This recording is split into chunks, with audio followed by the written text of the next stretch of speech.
दोस्तों राधे राधे, जय श्री कृष्ण, हर हर महादेव, जय माता दी। बहुत ही प्यारा एक भजन लेके आई लीजा। भजन कहाँ है यार, अथवा है ना, कजरी गीत है ना। हाँ, कजरी गीत लेके आई लीजा। आप लोग ध्यान से सुनी, फूल बाज के सुनी। कहाँ से कि भजन मुंह से, भजन गावत गावत भजन ही मुंह से निकल गला।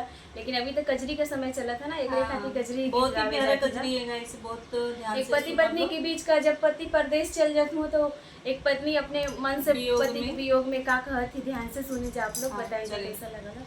हम तो सारी रात गिनीला तरैया पिया आवे ना हैया पिया ना। हम तो सारी रात गिनीला तरैया पिया आवे ना हैया पिया ना।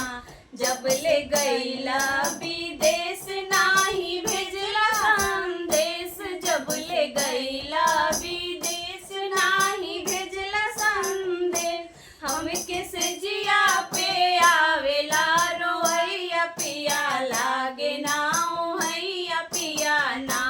हम किस जिया पे आवेला रोइया पिया लागे ना हैया पिया ना। हम तो सारी रात गिनीला तरैया पिया आवे ना हैया पिया ना। जब आवे तो हर सूद सैया रोईला खूब, जब आवे तो हर सूद सैया रोईला खूब। जेई जेवना त छूटेला रोइया पिया आवे ना हैया पिया ना। जेई जेवना त छूटेला रोइया पिया आवे ना हैया पिया ना। हम तो सारी रात गिनीला तरैया पिया आवे ना हैया पिया ना।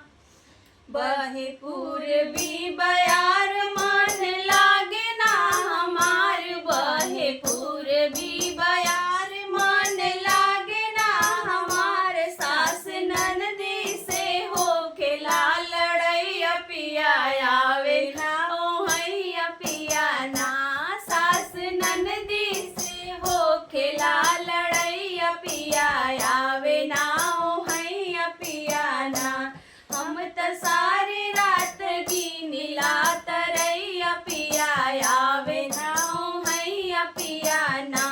हम तो सारी रात गिनीला तरैया पिया आवे ना हैया पिया ना। राधे राधे दोस्तों, जरूर बताइए जा आप लोग की कजरी गीत कैसा लागल है। कैसे कि हमने की तो बहुत ही अच्छा लगल है, इसे आप लोग की सुनौनी है जा।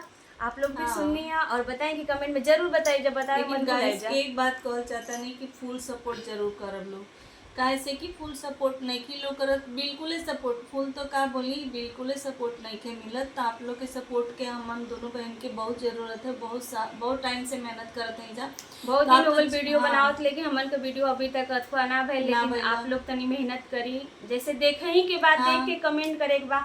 और आप लोग वीडियो तो देखते, मोबाइल तो आजकल सभी चलावत है, रील्स देखत है, सब पैसा लागे वाली बात तो है ना। खाली सपोर्ट चाहिए आपके, जैसे आप लोग अपन सपोर्ट करी जा तो ऐसे हमन ये करी जा। अगर आप लोग का सपोर्ट करी उत्साह और हमनी के बढ़ी, और हमन का बढ़ी तो हमन का बढ़िया बढ़िया गाना लेके आवल जी, सुनावल जी। और गलत हमनी के देखते बानी लोग। चली जा, नमस्कार।